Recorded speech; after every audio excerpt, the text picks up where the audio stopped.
তৃতীয় পর্যায়ক্রমিক মূল্যায়ন 2026। শ্রেণী প্রথম, বিষয় কলা ও কর্মশিক্ষা। প্রশ্ন 1, সঠিক উত্তরের মাথায় টিক চিহ্ন দাও। আমি কিন্তু নিচে দাগ দিয়ে দিয়েছি। তবলার গায়ে চামড়ার ফিতার ভিতর যে কাঠের গোল টুকরোগুলো গোঁজা থাকে সেগুলোকে কি বলে? গুলি বা গাট্টা। ঠিক আছে, পরেরটা। খ, নবীন বাড়ি যাইবার সময় পথে ভুবনকে গালি দিয়েছিল। ঠিক আছে, পরের প্রশ্ন। ক, মাটির মডেল তৈরি করতে এঁটেল মাটি ব্যবহার করা হয়। ঘ, হারে রে গানটি হলো এক প্রকার রবীন্দ্রসঙ্গীত। ঠিক আছে।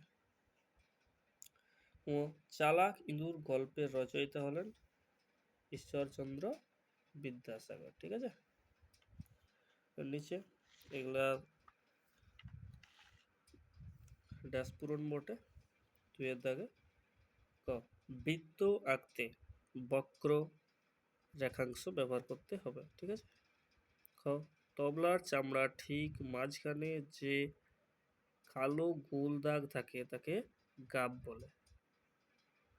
ঘ, সকল বালকেরই গোপাল এর মতো হওয়া উচিত।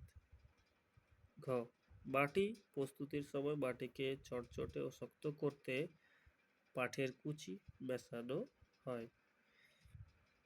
ও, সিংহকে জাল কেটে বের করেছিল কে? ইঁদুর। ঠিক আছে, এর এপার পাতায় যে নিচে প্রশ্নগুলোর উত্তর দাও। মাটির মডেল তৈরির জন্য মাটি প্রস্তুত করতে কি কি সামগ্রী প্রয়োজন? এঁটেল বা দোআঁশ মাটি, জল, খড় বা কুড়া, সূক্ষ্ম বালির এবং সুতির কাপড়। ঠিক আছে। খ, চালাক ইঁদুর গল্পে ইঁদুরটি খাবারের খোঁজে কার গুহায় প্রবেশ করেছিল? উত্তর, সিংহের গুহায়। ঘ, গিরিশ পড়তে না গিয়ে সারাদিন বাড়িতে কি কি করেছে? খেলাধুলা, ছবি আঁকা, গল্প করা বা অবহেলায় সময় নষ্ট করা। ঠিক আছে। পরে, তবলার তলায় যে গোল চ্যাপ্টা বাটি আকৃতির কুশন বা গদি রাখা হয় তাকে কি বলে? বিড়ে। সুর নিয়েছে, রং নিয়েছে কবিতায় গাছ কাকে কুড়িয়ে দেওয়ার কথা বলা হয়েছে? উত্তর হচ্ছে ডালকে। ঠিক আছে, সাবস্ক্রাইব করে দেবে চ্যানেলটাকে।